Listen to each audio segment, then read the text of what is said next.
जैसे कि सभी को पता है, this is the competitive word.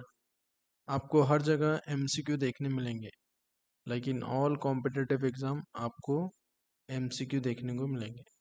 तो आज हम देखेंगे ये एमसीक्यू को किस तरीके से सॉल्व करते हैं, बेस्ट वे से कैसे सॉल्व करेंगे वो देखेंगे। बिकॉज क्या होता है पता है, if you get perfect in solving MCQ तो आप इजीली कौन से भी कॉम्पिटिटिव एग्जाम क्लियर कर सकते हैं। तो आज हम ये वीडियो में देखेंगे, थोड़ा वीडियो लंबा हो सकता है। So this is the practical learning session, you will definitely enjoy it. This is conceptualized by me, you can read about me here. See, before solving any MCQ we should aware that what are the types of MCQ, कितने type के MCQ हैं पता होना चाहिए। Because हर एक type of MCQ का approach थोड़ा अलग है। तो फर्स्ट ऑफ ऑल हम देखेंगे कितने टाइप के हैं, उसके बाद उसे कैसे अप्रोच करते हैं वो देखें। राइट, तो देखिए टाइप्स ऑफ एमसीक्यू देखने से पहले आप एक चीज ऑब्जर्व करो। जब ये अब क्वेश्चन है आपके सामने, 2 3 4 क्वेश्चन हैं, आप जस्ट ऑब्जर्व करो कि कैसे टाइप के फ्रेम हो रहे हैं, देन हम उसके बाद देखेंगे। देखिए पहला क्वेश्चन है, Lord Curzon made the partition of Bengal in the year. अब देखो यहाँ पे ईयर पूछ रहा है, सो ये क्वेश्चन रिलेटेड टू ईयर्स। ये एक टाइप का दिख रहा है ना, थोड़ा फैक्चुअल टाइप का, फैक्चुअल फैक्चुअल ऐसा। और दूसरा देखेंगे, digital signature means, digital signature अपने आप में एक कॉन्सेप्ट है, उसकी मीनिंग, ठीक है। अभी कॉन्सेप्ट मीन्स एक डिजिटल सिग्नेचर एक कॉन्सेप्ट है। ये कैसे टाइप का क्वेश्चन हो सकता है, कॉन्सेप्चुअल क्वेश्चन हो सकता है। राइट, और देखेंगे, देखिए अब यहाँ पे क्वेश्चन को देखने से आपको अंदाजा हो रहा होगा, ये it is related to some calculation. तो ये क्या है, कैलकुलेशन बेस हो सकता है। तो हम इन डिटेल देखेंगे स्टेप बाय स्टेप। देखिए सबसे पहले जैसे कि मैं बोला, आपको एमसीक्यू सॉल्व करने से पहले आपको पता होना चाहिए कितने टाइप के एमसीक्यू हैं, देन ओनली उसे आप अच्छे से सॉल्व कर सकेंगे। और देखिए हर टाइप के एमसीक्यू का अप्रोच अलग है, जैसे कि मैं आपको आगे बताऊंगा। देखिए फैक्चुअल क्वेश्चन एक टाइप के एमसीक्यू रहते हैं, कॉन्सेप्चुअल रहते हैं, आपके कैलकुलेशन बेस्ड रहते हैं, अंडरस्टैंडिंग लेवल, ठीक है। हर कॉम्पिटिटिव एग्जाम में ये 4 टाइप में इसमें से आपको एमसीक्यू मिलेंगे। देखो फैक्चुअल बोले तो ऐसा रहता है जिसका आंसर जो है चेंज नहीं होता, आप दो या एक 2 4 साल के बाद कोई और भी दे, वो स्ट्रेट फॉरवर्ड क्वेश्चन रहता। फॉर एग्जांपल ईयर, जैसे कि इंडिया कब आज़ाद हुआ, इंडिया कब आज़ाद हुआ 1947। आप अटेम्प्ट करो या 2 साल के बाद कोई और अटेम्प्ट करे, वो क्वेश्चन आंसर सेम रहेगा। तो ये फैक्चुअल, जैसे हम पहला क्वेश्चन देखे थे लॉर्ड कर्जन पार्टीशन का कुछ, तो ये फैक्चुअल टाइप के रहता है। दूसरा रहता है कॉन्सेप्चुअल, इसमें क्या मीनिंग छुपा रहता है, कॉन्सेप्ट रहता है। जैसे कि हम दूसरा क्वेश्चन देखे थे, राइट, ये कॉन्सेप्चुअल रहता है। तीसरा जो रहता है ना, वो कैलकुलेशन बेस या रीजनिंग क्वेश्चन बोलते हैं हम। वहां पे क्या होता है बताएं, थोड़ा कैलकुलेशन आपको करना रहता है। अब उसके बाद और एक टाइप का क्वेश्चन रहता है, दिस इज वेरी इंपॉर्टेंट। देखिए ये अंडरस्टैंडिंग लेवल क्वेश्चन रहता है और कॉमन सेंस इसे हम बोल सकते हैं। इसमें क्या रहता है पता है, आपको आपका कॉमन सेंस लगा के आंसर देना, इवन दो आपको उसका नॉलेज नहीं भी रहा तो आपका कॉमन सेंस से आप आंसर दे सकते हैं। तो हम इसे थोड़ा डिटेल देखेंगे through with question, with the help of questions. चलिए, तो पहला है, Lord Curzon made the partition of Bengal in the year. अभी क्या ईयर पूछा है, ये फैक्चुअल टाइप का क्वेश्चन है। अब फैक्ट बोले तो स्ट्रेट फॉरवर्ड कैसा रहता है, इसका आंसर रहता है, और वेरीफाइबल इंफॉर्मेशन और फैक्ट रहता है।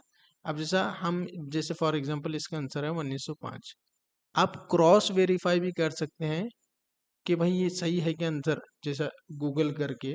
और जैसे ये एम्पेरिकल प्रूफ रहता है, फॉर एग्जांपल जैसे ये हो गया 1905 में, अब इसे चेंज नहीं कर सकते। तो ऐसे टाइप के क्वेश्चन को फैक्चुअल बोलते हैं। फैक्चुअल में दो तीन रहते हैं, जैसा आपका कोई ऑथर का नाम पूछा, ये भी कैसा चेंज नहीं होते इसके आंसर, फैक्चुअल रहता है। और देखेंगे, देखो दूसरा कैसा है, डिजिटल सिग्नेचर मीन्स, देखो डिजिटल डिजिटल सिग्नेचर क्या है, अपने आप में एक कॉन्सेप्ट है। तो ये क्या हुआ, कॉन्सेप्चुअल टाइप का क्वेश्चन हुआ। चलो और थोड़ा देखेंगे, देखो कैलकुलेशन बेस। कैलकुलेशन बेस में क्या रहता है पता है आपको, थोड़ा कैलकुलेशन ये चीज़ें करना रहता है, ठीक है। अब देखो, अब यहाँ पे एक चीज़ ऑब्जर्व करो आप, देखो फैक्चुअल क्वेश्चन को अटेम्प्ट करने का तरीका अलग है, याद रखने का तरीका अलग है। बिकॉज देखो कॉन्सेप्चुअल फैक्चुअल क्वेश्चन को कैसा रहता है, आपको थोड़ा मेमोराइज करना पड़ता है। फॉर एग्जांपल, जैसे मुझे पता है कि पार्टीशन ऑफ बंगाल 1905 में है। अब ये क्वेश्चन आप अटेम्प्ट करो या 30 साल के बाद कोई और अटेम्प्ट करे, आंसर क्या रहता है 1905। तो इसे पढ़ने का सबसे अच्छा तरीका क्या है, इसे याद रखो, मेमोराइज कर लो या रट्टा मार लो, राइट। दूसरा क्वेश्चन आता है आपका ये कॉन्सेप्चुअल। कॉन्सेप्चुअल को कैसा रहता पता है, तुम यहाँ पे रट्टा मार लेंगे, याद करेंगे या मेमोराइज करेंगे, यहाँ पे कुछ भी हेल्प होने वाला नहीं, बिल्कुल हेल्पफुल नहीं रहता। यहाँ पे क्या रहता है, एक कॉन्सेप्ट क्या है इसे समझना, ठीक है, अपने ख्याल से एक फनी एग्जाम्पल के थ्रू उसे समझना। एक बार आपको अंडरस्टैंडिंग हो गई, कॉन्सेप्ट क्लियर हुआ, बाद में कैसा भी घुमा के दें दे क्वेश्चन आप इजीली अटेम्प्ट कर सकते हैं। तो याद रखो, कॉन्सेप्चुअल क्वेश्चन को समझना रहता है और फैक्चुअल क्वेश्चन को याद रखना रहता है, राइट। और एक होता है कैलकुलेशन। अब इसे अटेम्प्ट करने का तरीका कैसे पता है, आप जितनी प्रैक्टिस करेंगे उतना इसका आउटपुट आता है, जितनी प्रैक्टिस उतना आउटपुट। नेक्स्ट, अब और एक रहता है अंडरस्टैंडिंग लेवल। अब यहाँ पे नहीं, ना आपको प्रैक्टिस की ज़रूरत है, ना आपको कैलकुलेशन की ज़रूरत है, ना आपको किसी मीनिंग देखने की ज़रूरत है। आपको क्या होना, एक कॉमन सेंस यहाँ पे यूज़ करना। कैसे देखेंगे, which of the following is not an, not बोला okay, not an all India service. अब देखो यहाँ पे क्या है, कॉमन सेंस आप लगा सकते हैं, एक ऐसी सर्विस है जो ऑल इंडिया लेवल की नहीं है बोल के बोल रहा है। अब आप कॉमन सेंस रोजमर्रा की जिंदगी में आप देखते हैं, आईएएस हर जगह ऑल इंडिया पे सर्विस करता है, राइट। हर जगह उनका कैडर रहता है, काम भी अपॉइंटमेंट हो सकता है ऑल इंडिया में। तो नॉट बोल रहा है, ये तो बिल्कुल हो सकता है। और Indian police service that is IPS, IPS सभी को पता रहता है, ये भी इसका आंसर नहीं हो सकता, राइट। ये भी ऑल इंडिया सर्विस है, हमें नई का देखना है, नॉट बोल रहा है। अब तीसरा देखो, Indian forest service, it is also all India level. अब है कौन सा, इंडियन फॉरेन सर्विस। अब देखो, इवन दो हमें बैकग्राउंड का नॉलेज नहीं रहा तो हम सीधा आंसर निकाल सक रहे हैं। तो ये अंडरस्टैंडिंग लेवल क्वेश्चन है। चलिए, अब मैं थोड़ा डिटेल जाऊंगा। टाइप्स ऑफ क्वेश्चन आपको समझ में आ गया होगा, फैक्चुअल, कॉन्सेप्चुअल, रीजनिंग और कैलकुलेशन बेस्ड अंडरस्टैंडिंग लेवल। अब इसमें देखो फैक्चुअल में दो टाइप के रहते हैं, एक होता है स्टैटिक, एक होता है डायनामिक। वो क्या होता है मैं आगे बताता हूँ। देखो फैक्चुअल की मीनिंग पहले समझ लो। स्ट्रेट फॉरवर्ड क्वेश्चन होते हैं जो ज़्यादा चेंज नहीं होते, एक्सप्लिसिट रहते हैं, डेफिनेट उसका आंसर रहता है, ठीक है, बेस्ड ऑन वेरीफाइबल फैक्ट और इंफॉर्मेशन। हम इसे वेरीफाइबल भी कर सकते हैं इजीली। जैसे इंडिया आज़ाद हुआ 1947 में, हम बुक के थ्रू वेरीफाई भी कर सकते हैं सही में हुआ था क्या नहीं, राइट। तो ये वेरीफाइबल इंफॉर्मेशन और फैक्ट रहता है, ठीक है। अब क्या करेंगे हम, पता है फैक्चुअल में दो टाइप के कौन से रहते हैं वो देखेंगे। एक रहता है स्टैटिक, दूसरा रहता है डायनामिक। देखिए फैक्चुअल में दो टाइप के रहते हैं, एक होता है स्टैटिक, एक होता है डायनामिक। देखो स्टैटिक रहता नहीं, ये टोटली चेंज होता ही नहीं। फॉर एग्जाम्पल, इंडिया कब आज़ाद हुआ 1947 में, राइट। अब ये आंसर आप अटेम्प्ट करो या 20 साल के बाद कोई और आके अटेम्प्ट करो, इसका आंसर रहेगा 1947। या 100 साल के भी अगर बाद आगे कोई अटेम्प्ट करे कि इंडिया कब आज़ाद हुआ था बोले तो 1947 में हुआ था बोलते, राइट। तो ये क्या रहता है, स्टैटिक, ये टोटली चेंज होता नहीं। तो मेरा सजेशन क्या है, जो स्टैटिक जो क्वेश्चन रहते हैं उसे अच्छी तरीके से रिमेम्बर करना है, मेमोराइज करना है, या रट्टा मार लेना, बिकॉज ये आपको लॉन्ग समय तक काम देने वाले हैं, बिकॉज चेंज ही नहीं होते टोटली।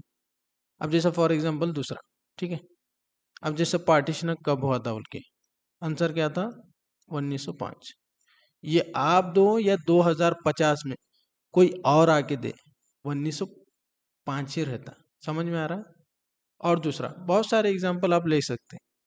अब इधर क्या रहता है, डायनामिक। डायनामिक में क्या होता पता है, एक 4 साल 2 साल 3 साल के बाद ये थोड़ा चेंज हो सकते हैं आंसर्स। फॉर एग्जांपल फिलहाल वक्त पीएम कौन है, हो सकता है 10 साल के बाद कोई और हो, ठीक है। तो ये क्या है, करंट अफेयर टाइप के जो क्वेश्चन रहते हैं वो क्या रहता है, डायनामिक।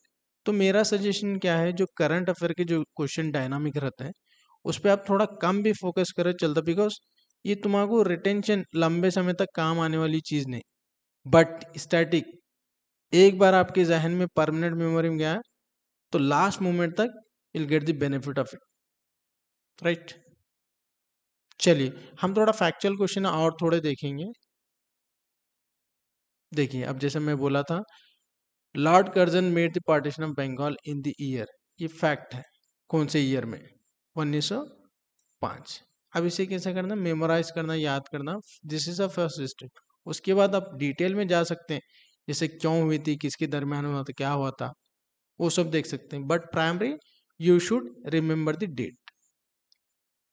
आंसर क्या है इसका, डी, राइट। नेक्स्ट देखो, Dalal Street is situated at, Dalal Street है वो कहाँ पे है बोल के बोल। अब इसका आंसर जो है मुंबई बोल के है।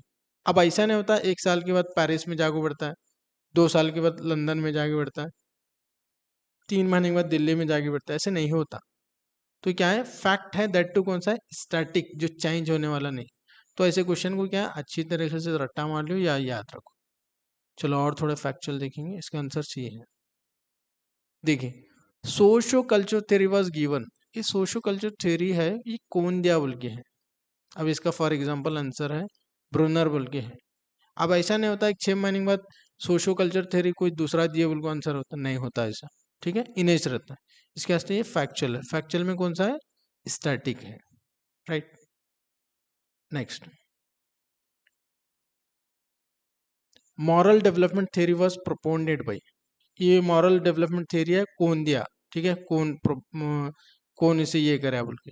अब ये भी कैसा फैक्चुअल टाइप का क्वेश्चन, एक क्वेश्चन को अटेम्प्ट करने की कैसे, जब आप कोई कॉम्पिटेटिव एग्जाम के लिए प्रिपेयर कर रहे हैं तो ये क्वेश्चन को कैसे करना बताया, तुम क्या है मेमोराइज कर लो पहले स्टेप में। उसके बाद क्या करो आप, उसका डिटेल देखो, ये मॉरल डेवलपमेंट थ्योरी क्या है क्या नहीं। बट बेसिक आपको क्या होना, कौन दिया ये मालूम होना, इससे इसके वास्ते रट्टा मार लेना, राइट। अब नेक्स्ट टाइम क्या करना, जब ये क्वेश्चन पे है तो ये आपको याद रहता, उसके बाद क्या है, पैजे कौन सी थ्योरी दिया वो देख लेना। Next next similarly next time जब तुम आते हैं, ये ब्रनर कौन सी थ्योरी अब भी देखे थे हम, सोशो कल्चर थ्योरी। तो इसमें क्या है, this is the process of solving MCQ, and इसका बहुत बड़ा इम्पैक्ट है इन योर कॉम्पिटेटिव एग्जाम। इसका आंसर है 1, the propounder of classical conditioning theory, एक क्लासिकल कंडीशनिंग थ्योरी है कौन दिया बोल के है। ये कैसा फैक्चुअल टाइप का क्वेश्चन, फैक्ट है, अभी चेंज नहीं होता। फैक्चुअल में भी कौन सा है, स्टैटिक है, राइट। अब देखो, ऑलरेडी हम दो इससे पहले के सिमिलर क्वेश्चन सॉल्व कर रहे थे, आपको समझ में आएगा फैक्चुअल है बोल के। अब इसका फॉर एग्जांपल आंसर स्किनर है, तो 2 साल के बाद पढ़े तो स्किनर ही रहता। Next, which part of the Indian constitution deal with the fundamental rights, कौन सा पार्ट है जो फंडामेंटल राइट से डील करता। अब इसका आंसर जो है पार्ट 3। अब एक चीज यहाँ पे ऑब्जर्व करो, ये ऐसे क्वेश्चन है जो टोटली चेंज हो ही नहीं सकते इसके आंसर। तो इसके इसे हम कैसा करना, मेमोराइज करना, याद रख लेना। यहाँ पे तुम मीनिंग ये देख लेते नहीं, पहले याद कर लियो, बाद में उसका डिटेल देख लेते बैठना। इसका आंसर है सी।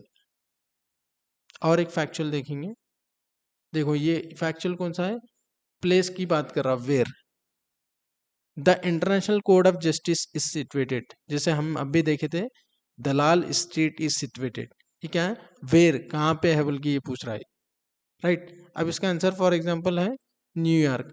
अब एक साल के बाद ऐसा नहीं होता इन्हें कहाँ तो जाके वाशिंगटन में बैठता, तो ये जहाँ है वहाँ रहता, ये फैक्चुअल है, इसे रट्टा मार लेना। ठीक है, और एक देखेंगे, the right to information act came into force, ये क्या ईयर पूछा, राइट। अब जो भी है इसका आंसर फॉर एग्जांपल 12 अक्टूबर 2005, ये फैक्चुअल टाइप का है। समझ में आ रहा है फैक्चुअल क्या चीज़ होता है, मैं आपको बहुत सारे एग्जांपल दे रहा हूँ, एक काइंड ऑफ प्रैक्टिकल सेशन, आप ऑब्जर्व करते रहो। अब जैसे मैं नेक्स्ट क्वेश्चन पूछाता हूँ, आप ट्राई करो ये कौन से टाइप का क्वेश्चन है। इसका आंसर है डी। अब यहाँ पे आया कॉन्सेप्चुअल, देखो कॉन्सेप्चुअल नथिंग बट मीनिंग छुपा रहता है उसके अंदर, या कोई कॉन्सेप्ट रहता है, एक कोई वर्ड रहता है, ठीक है। व्हाट इज नेटनोग्राफी, ये क्या है, कॉन्सेप्ट है। समझ में आ रहा है, इसका मीनिंग छुपे वाला है। अब इसे अप्रोच करने का तरीका कैसे पता है, इसे तुम रट्टा मार लेंगे आंसर तो नहीं चलता, यहाँ पे समझना, वो भी कैसा, विथ एग्जाम्पल, आपके लफ्जों में उसे समझ लेना। एक बार समझ में आ गया है, कितना भी घुमा के देंगे आंसर, आप इजीली उसे आंसर कर सकते हैं। जैसे मैं बोलता हूँ नेटनोग्राफी क्या रहता पता है, जो ऑनलाइन सोशल मीडिया रहते हैं तो वो यूजर्स का कैसे कल्चर रहता, उसके बारे में स्टडी करने को नेटनोग्राफी, जैसा फेसबुक है, व्हाट्सअप है, इंस्टाग्राम है, तो इसके बारे में स्टडी करने को क्या बोलेंगे हम, नेटनोग्राफी। अब ये यहाँ पे है देखो, ऑनलाइन एथनोग्राफी रिसर्च। अब हो सकता है घुमा के कैसा भी देन दे, अगर आपको मीनिंग क्लियर है आप इजीली उसे ऑटोमेटिक उसका आंसर ला सकते। समझ में आया लॉजिक। नेक्स्ट देखो अभी क्या बोल रहा, digital signature means, digital signature अपने आप में एक कॉन्सेप्ट है, उसके मीनिंग क्या है, जब तक तुम्हारा ये मीनिंग नहीं पता रहता आप आंसर नहीं कर सकते, और इसे याद रखने का कुछ भी फायदा नहीं। फॉर एग्जाम्पल इसका आंसर है a digital code that uniquely identifies the content of the message and the sender। अब देखिए, अब इतना ये याद नहीं रखना है, इसे समझना क्या बोल रहे हैं, अपने अपने ख्याल से, अपने जो एग्जाम्पल, अपने खुद को जो अच्छा समझ में आता है वो एग्जाम्पल के थ्रू इसे समझना। एक बार क्लियर हुआ तो नेक्स्ट टाइम क्या होता है, आपको वो कितना भी घुमा के देंगे आप आंसर निकाल सकते हैं। तो कॉन्सेप्चुअल को, आपकी कॉन्सेप्चुअल क्लैरिटी होना जरूरी है। नेक्स्ट इसका आंसर है बी। चलिए देखो प्लेगरिज्म, प्लेगरिज्म क्या है, एक कॉन्सेप्ट है, ठीक है।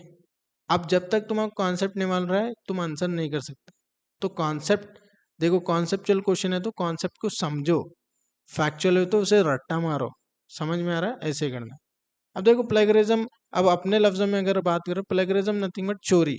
अब देखो ये, अब देखो इन चोरी का कहाँ पे झलक दिख रहा है, ऑटोमेटिक आपको आंसर मिलता है। चलिए पहला पहला देखेंगे, using others ideas and work without proper attribution, ये चोरी के जैसा दिख रहा है, यहाँ पे थोड़ी स्मेल आ रही है यहाँ पे, राइट। अब दूसरा देखो, collaborating with fellow research on A project, अब ये कैसा है, पॉजिटिव है, चोरी की कुछ भी बात होने हो रही, तो बिल्कुल ये आंसर नहीं हो सकता। यहाँ पे देखो, including personal opinion in the discussion section, ये भी ऐसा क्या चोरी करे जैसा तो नहीं दिख रहा है, ठीक है। चौथा देखिए, providing proper citation for all the research used, अब यहाँ पे कैसा दिख रहा है, यहाँ पे क्या तो नेगेटिव नहीं दिख रहा, समझ में आ रहा, तो तीनों को तुम हटा सकते हैं इजीली। अब ये फर्स्ट में देखो, using others ideas and work with thought proper attribution, यहाँ पे चोरी का झलक दिख रही। तो आपको अगर समझ में आ गया कि कॉन्सेप्ट क्या है, ऑटोमेटिक उसका सही आंसर दे सकते हैं। अब तीसरा है, देखो तीसरा बहुत इंटरेस्टिंग है, वो क्या है, न्यूमेरिकल।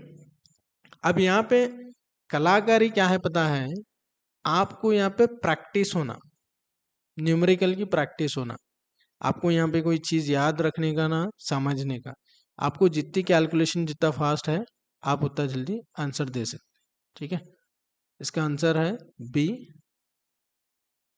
देखो यहाँ पे क्या है, कैलकुलेशन, के क्वेश्चन को, बिकॉज तुम्हारे कॉम्पिटेटिव एग्जाम में 1 से या 1.5 मिनट 1.5 इतना ही मिलता एक क्वेश्चन को। अब यहाँ एक क्वेश्चन को अगर ये न्यूमेरिकल का देखेंगे आप, अगर शुरू में डायरेक्ट वहां पे जाके अटेम्प्ट करें तो आपको बहुत टाइम 5 मिनट भी लग सकता है। इसके लिए आप घर पे ज्यादा प्रैक्टिस करना जरूरी है, राइट। यहाँ पे एक्सप्लेनेशन आप एक बार देख लो। ये भी क्या है, समझ में आ रहा है आपको? आप समझो कौन से टाइप का क्वेश्चन है ये भी क्या है, मैथ्स या न्यूमेरिकल क्वेश्चन बोल सकते हैं। ठीक है, सो फॉर क्लियर होगा।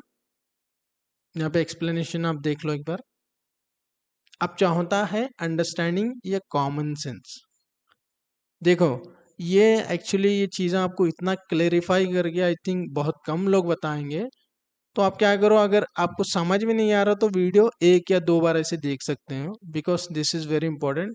अगर आपको ये क्लैरिटी हो गई, जो तुम 6 मंथ में जो एग्जाम क्लियर करने वाले हैं वो सीधा आप 3 महीने के अंदर क्लियर कर सकते हैं, राइट। देखेंगे क्या है अंडरस्टैंडिंग ए कॉमन सेंस। बोलो विच of the following is not an all India service. Not कौन सी ऑल इंडिया सर्विस नहीं है बोल के। अब यहाँ पे कॉमन कॉमन सेंस लगाओ। जैसे हम देखते हैं हमारे इन्वायरमेंट में आजू बाजू आईएएस बहुत सारे रहते हैं, आईपीएस रहते हैं, ठीक है, आईएफएस भी रहते हैं, इंडियन फॉरेस्ट सर्विस, ये ऑल इंडिया सर्विस है। ये foreign service all India service नहीं है। तो आप ऐसे क्लिक कर सकते हैं राइट आंसर। नेक्स्ट अब देखो, ये देखो हाँ कितना इंटरेस्टिंग है। इवन तो आपको थोड़ा नॉलेज नहीं भी रहा तो आप आंसर कर सकते हैं। ये क्या है, कॉमन सेंस या अंडरस्टैंडिंग लेवल के क्वेश्चन है। क्या बोल रहा हूँ मैं, these are the criterias of a good discussion. Good discussion की क्राइटेरियाज है, एक्सेप्ट एक को छोड़ के। वो क्या है देखो, इसका मतलब गुड डिस्कशन मीन्स सभी अच्छे पॉजिटिव पॉजिटिव पॉइंट रहेंगे, बट एक पॉइंट ऐसा रहेगा थोड़ा नेगेटिव। वो नेगेटिव जो भी रहेगा वो आपका आंसर रहेगा। फॉर एग्जाम्पल टीचर्स में लेट 1 और 2 student to dominate the during the discussion. अब टीचर क्या है, 1 या 2 स्टूडेंट को ज्यादा चांस दे रही है, डोमिनेट होने दे रही है दूसरों के ऊपर ड्यूरिंग द डिस्कशन। यहाँ पे देख रहा है नेगेटिव पॉइंट, नेगेटिव सेंटेंस दिख रहा है। तो आप ये हो सकता है, डेफिनेटली ये आंसर हो सकता है। अब दूसरे देखो पॉजिटिव पॉजिटिव पॉजिटिव रहेगा। The discussion should not be devoted. जो डिस्कशन चल रहा है वो छोड़ के दूसरी बात नहीं होना, तो ये अच्छी बात है, ठीक है, ये पॉजिटिव है, इसे छोड़ दो। It should be healthy discussion, positive. 1 student at a time should be allowed to talk, positive. समझ रहे हैं? इवन तो आपको कुछ नहीं भी पता रहा तो अंडरस्टैंडिंग लेवल के क्वेश्चन को आप कर सकते हैं। देखिए ये वही एक्सप्लेनेशन वही है। No need to use your six sense to solve this question, what we need is common sense, that's it. See, try to look for negative statement and that will be your answer. जो भी negative statement, first statement was negative, right? This is the negative statement. Now it is your turn. I hope so far आपको types of question समझ में आ गए होंगे और उसे approach कैसा करना वो भी आपको अंदाजा हो चुका होगा, right? अब यहाँ पे मैं आपको क्वेश्चन डिस्प्ले करूंगा, आप रिकॉग्नाइज करो। क्वेश्चन नंबर भी है, क्वेश्चन नंबर क्वेश्चन कौन से टाइप का है और आप कैसे अप्रोच करते हैं आपको पता हो जाता है। जैसा फैक्चुअल रहा तो क्या करना, तो कौन से टाइप का है आप कमेंट बॉक्स में बोल सकते हैं। ओके चलिए, क्वेश्चन फर्स्ट है, the best meaning of research is. Research क्या है, अपने आप में एक कॉन्सेप्ट है। ये कौन से टाइप का क्वेश्चन है आप कमेंट बॉक्स में बोल सकते हैं। क्वेश्चन नंबर एंड टाइप आप लिख सकते हैं। चलिए इसका आंसर है एक, चलिए who is regarded as a father of sociology. देखो फादर ऑफ सोशियोलॉजी कौन है बोल के हु पूछ रहा है, किसी का नाम। अब ये चेंज होता है क्या, 10 साल के बाद भी पढ़ो फादर ऑफ सोशियोलॉजी वोच रहता है, 100 साल के बाद भी पढ़े तो वोच रहता है, राइट। इसका आंसर है अगस्ट कोम्टे। चलो फाउंडर ऑफ नाजी पार्टी, अभी हिटलर है, हिटलर ही रहता है, 10 साल के बाद भी तुम स्टडी करो, 100 साल के बाद आने वाले कोई भी स्टडी करन दे, नाजी पार्टी का कौन इनेच रहता है। कौन से टाइप का क्वेश्चन है आप कमेंट बॉक्स में बोल सकते हैं। According to Mehrabian, the respective contribution of words, tone of voice and body language in oral communication. अब देखो यहाँ पे क्या है, फैक्ट ऑलरेडी आपको कितने कितने परसेंट दिया सो है, इससे क्या है पहले मार में इसे रट्टा मान लो, बाद में इसके अंदर का डिटेल पढ़ लेते बेटा। आंसर क्या है? 7, 38, 55। नेक्स्ट, अब यहाँ देख रहे हैं यहाँ पे क्या नंबर नंबर दिख रहा है, तो ये कौन से टाइप का क्वेश्चन है? आप कमेंट बॉक्स में बोलो। एक्सप्लेनेशन भी आप सभी देख सकते हैं। Which initiative government of India provides 24/7 DTH satellite TV channel? अब एक ऐसा शुद्ध गंगा कॉन्सेप्ट है, स्वयं कॉन्सेप्ट है, स्वयं प्रभा कॉन्सेप्ट है, शुद्ध सिंधु कॉन्सेप्ट है। ये कौन से टाइप का क्वेश्चन आ रहा? कॉन्सेप्चुअल। समझ रहे हैं आप? फिर भी कमेंट बॉक्स में बताओ ये कौन से टाइप का क्वेश्चन है और इसे अप्रोच कैसा करना। देखो आंसर क्या है? 3, स्वयं प्रभा। देखो, principle of dominance and segregation related to theory of heredity is given by. अब एक कौन सा तो प्रिंसिपल है डोमिनेंस एंड सेग्रीगेशन, वो कौन दिया बोल के। अब जैसा इसका आंसर है मेंडल है, मेंडल। अब ऐसे नहीं कि 10 साल के बाद इसका आंसर चेंज होता, चेंज नहीं होता। ये फैक्चुअल में कौन सा है? स्टैटिक है या डायनामिक? बताओ। Multiple intelligence theory was proposed by. ये क्या है? थ्योरी है, कोई से प्रपोज करा। अब बताओ ये फैक्चुअल है, कॉन्सेप्चुअल है? फैक्चुअल में भी कौन सा है वो भी बताओ। ठीक है, इसका आंसर ये है। Who was the chairman of drafting committee of Indian constitution? अब देखो ये चेंज होता क्या आंसर, आप देखो कौन से टाइप का, आप चेक करो। आंसर क्या है? B.R. अम्बेडकर। आंसर क्या है? B. The first women teacher in India. देख रहे हैं कौन से टाइप का, आपके समझ में आ रहा है ना? मीनिंग है या कॉन्सेप्ट छुपे वाला है, क्या फैक्चुअल है, क्या है? देखो आंसर क्या है? Savitribai Phule. The second Mysore war came to an end by the treaty. Treaty पूछ रहा है सेकेंड मैसूर वार की, तो ये कॉन्सेप्चुअल है, मीनिंग छुपा हुआ है कि क्या है? आप कमेंट बॉक्स में बताओ। क्वेश्चन नंबर 10, आंसर क्या है? मैंगलोर। अब यहाँ बहुत इंटरेस्टिंग, ये 11 नंबर क्वेश्चन सभी आप कमेंट बॉक्स में बताना, बहुत इंटरेस्टिंग है। अगर ये पूरा वीडियो आपको समझ में आया तो इसका आंसर दे सकते हैं। देखो क्या बोल रहा है, the density of population per square kilometer in India as per the census 2011, right? 2011 के हिसाब से डेंसिटी ऑफ पॉपुलेशन क्या है बोल के। अब ये देखो फैक्चुअल में स्टैटिक है या डायनामिक है, ये करंट अफेयर से है, ये क्या है? देखो चेंज हो सकता है या नहीं, आप कमेंट बॉक्स में बताओ। इसका आंसर है बी। देखिए, the united nation organization was established, ये ईयर पूछ रहा है, ये कॉन्सेप्चुअल है या फैक्चुअल है? फैक्चुअल में भी कौन सा है वो भी बता सकते हैं। आंसर क्या है? बी, 1945। चलिए last question, national planning commission has been replaced by बोल रहा है, कौन है भाई? पहले प्लानिंग कमीशन थी, अब कौन सी है? ये फैक्चुअल में कौन सा है वो भी बताओ। नीति आयोग बोल के है इसका आंसर। चलो thank you so much. So if you enjoying the video, please hit the like button. Thank you so much.